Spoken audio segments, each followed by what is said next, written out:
এমনিতেই অন্ধকার রাত, তার মধ্যে এই ঘন কুয়াশা যেন অন্ধকারকে আরো দ্বিগুণ বাড়িয়ে দিয়েছে।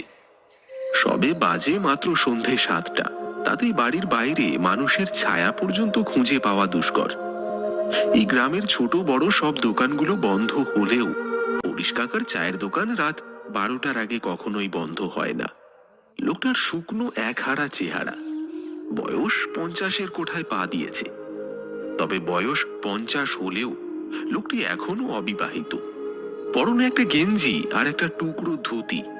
শীত হোক বা গরম, তাকে এই রূপেই সব সময় দেখতে পাওয়া যায়। হরিশ কাকা এই গ্রামের সবচেয়ে পুরনো চায়ের দোকানদার।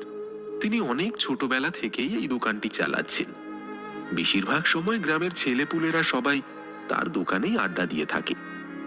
রাত ঠিক 9টায় রাজেশ, ঋষি, দুই বন্ধু হরিশ কাকার চায়ের দোকানে বসে চা খাচ্ছিল আর আড্ডা দিচ্ছিল।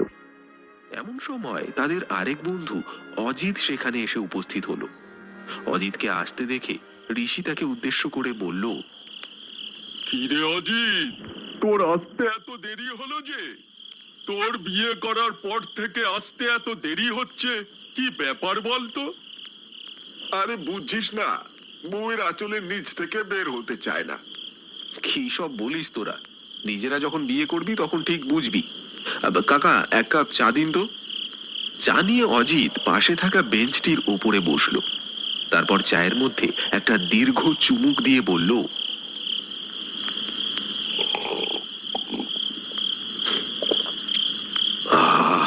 হরিশ কাকা, চাটা কিন্তু বেশ বানিয়েছো।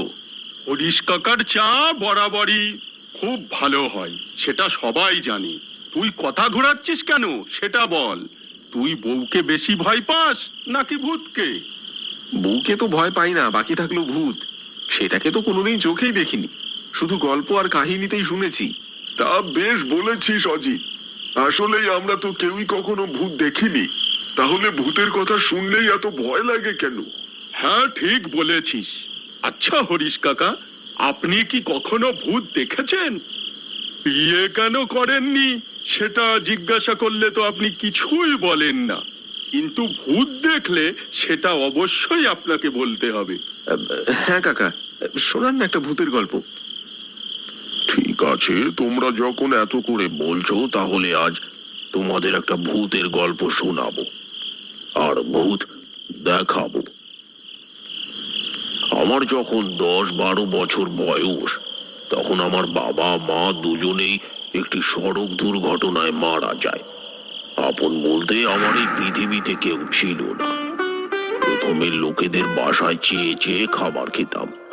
কেউ খাবার দেয়, আবার কেউ দূর দূর করে তাড়িয়ে দেয়। তারপর ভাবলাম কাজ করব, কিন্তু ছোট বলে কেউ কাজ দিত না। বাবার দেওয়া ছোট্ট একটা বাড়ি ছাড়া আমার আমার আর কিছুই ছিল না। এরপর আজ আমি যেখানে দাঁড়িয়ে আছি সেখানে একটা টেবিল আর একটা টুল নিয়ে চা বিক্রি করতে লাগলাম। সাথে স্কুলের পড়াশোনাও চালিয়ে যেতে লাগলাম। সকালে চা বিক্রি করে স্কুলে যেতাম, আবার স্কুল শেষ করে দোকানে বসতাম। অত্যন্ত অসহায় মানুষগুলো যে নিজের চেষ্টায় কিছু করতে পারে, সেটাই এই নিষ্ঠুর সমাজকে আমি দেখিয়ে দিতে চেয়েছিলাম। আমি যখন 8ম শ্রেণী থেকে 9ম শ্রেণীতে সবে মাত্র উঠেছি, তখন নীরু নামে একটি মেয়ের সাথে আমার পরিচয় হয়। পরিচয় বললে ভুল হবে, মেয়েটি আমার সাথে একই স্কুলে পড়তো। আমি সেদিনের আগে মেয়েটির দিকে হয়তো কখনো খেয়াল করে দেখিনি। নীরুও আমার মতন অত্যন্ত অসহায় ছিল। তার মামাই তাকে ছোট থেকে বড় করেছে। সেদিন মেয়েটি আমার দোকানের সামনে দাঁড়িয়ে আমাকে একটা ডাক দিল। এই যে শুনছো? তার দিকে চোখ পড়তেই আমার বুকের ভেতরের মেশিনটা যেন হাই স্পিডে ঘুরতে লাগলো। তার ঘন কালো চুলগুলো মুখের ওপর দুলছিল, আর তার ভ্রুর মাঝখানের টিপ যেন তার সৌন্দর্যকে আরো বাড়িয়ে দিয়েছিল। আমাকে ডাকছিলে? হ্যাঁ, বলছিলাম স্কুলে যাবে না? চলো দুজনে একসাথে যাই। আমি যেন এমন একটা প্রস্তাবের জন্য প্রস্তুত ছিলাম না।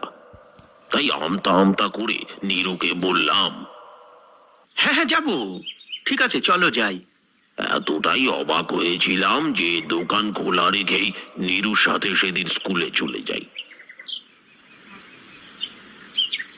এরপর থেকে নীরু প্রতিদিন সকালে আমার চায়ের দোকানে আসতো। দোকানে বসে এক কাপ চা খেয়ে তারপরে আমাকে সঙ্গে নিয়ে স্কুলে যেত। ধীরে ধীরে আমাদের মধ্যে একটা প্রেমের সম্পর্ক তৈরি হয়। আমি নীরুকে যতটা না ভালোবাসতাম, নীরু আমাকে তার চেয়ে অনেক বেশি ভালোবাসতো। জানো তো হরিশ, তোমার হাতের চায়ে জাদু আছে। তুমি এই গেঞ্জি আর ধুতি পরে যখন চা তৈরি করো, তখন তোমাকে দেখতে না দারুণ মিষ্টি লাগে। সব সময় এরকমই থেকো। আমাদের দিনগুলো বেশ ভালোই কাটছিল। স্কুল শেষ করে আমি কলকাতা বিশ্ববিদ্যালয়ে চান্স পাই। ভালো একটা চাকুরির আশায় চলে গেলাম কলকাতায়। নীরুও দ্বিমত করেনি। সেও চেয়েছিল আমি ভালো একটা চাকুরি করে তারপর তাকে বিয়ে করি। এখন যেরকম ফোন আছে, তখন তো আর ফোন ছিল না। আমরা মাঝে মধ্যেই চিঠি আদান প্রদান করতাম। পড়াশোনার চাপে 1 বছর গ্রামে আসতে পারিনি। 1 বছর পরে যখন বাড়িতে ফিরলাম, পথে আমার সাথে দেখা হয় রঘুর। রঘু আমার বাল্য বন্ধু, একসঙ্গেই পড়াশোনা করেছিলাম আমরা। রঘু আমাকে দেখেই বলল, আরে কিরে দোস্ত, কেমন আছিস? এই তো রে, ভালো। তারপর তোর কি খবর বল? আমি ভালো আছি। আচ্ছা দোস্ত, তুই কি নীরুর বিষয়ে কিছু শুনেছিস? আমি তো এখন নীরুর বাড়িই যাচ্ছি।